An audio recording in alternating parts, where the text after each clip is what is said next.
So now, like you had talked about in the videos that I watched you in, you talked about the Cummins, the 8.3 turbo, which is what this is, which is part of the reason I picked it out, because of information from yourself and people like Chris and others.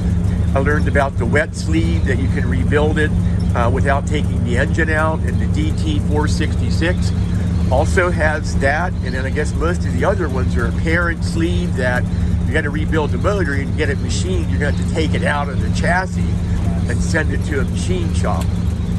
So how many miles would a well-maintained Cummins 8.3 get before you had to do major work on it? I've seen this motor with 650,000 miles on it, with 0 blow-by in it. Wow. I think the maintenance was incredibly good that they were doing, but ran great. I've seen this motor easy 400,000 miles on it, running very strong. And I think this, you know, in my years of bus dealing and all them years of exporting, the exporters would just go crazy about a Cummins motor. It was everything to them. And then if there would have had to been a second motor, it would have been a DT466.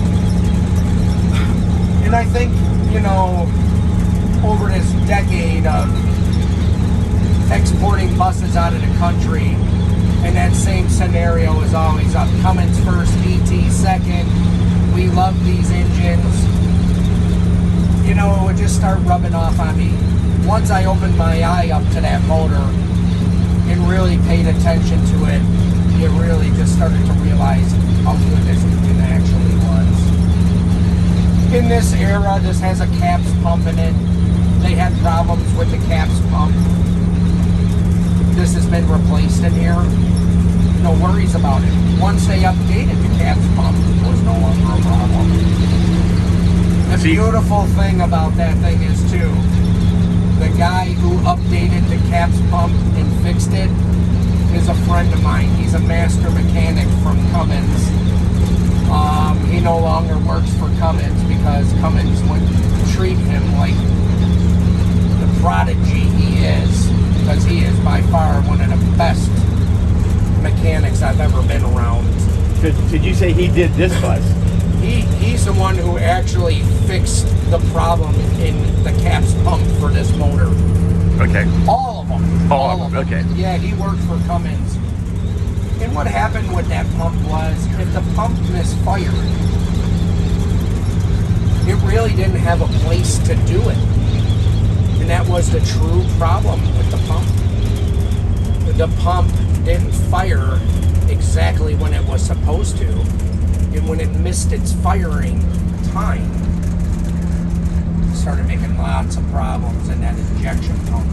This has a very recent injection pump, which is $3,200. It's an expensive part. But the nice thing, hey, it's been changed. Yeah, I put a little bit back for, you know, unexpected repairs. Yeah, but I think the pump will never give you any problems. I think you can just go out there in 10 years, no problem with something like that. You'll be perfectly fine. And I'm never opposed to fuel treatments, especially if they're pretty good ones. We've been messing around with a product called Hot Shot right now. I've been running it in my service truck. I will say, really smoothed out the motor a little bit. I got some people that have had some pretty incredible stories about that stuff. We tried. If it seems to work really good, I will start using it in buses, no problem. So Hot Shot. Hot Shot, it's called. It's a fuel treatment, and you know, there's a lot of different things in fuel too. Paraffin, waxes, stuff like that.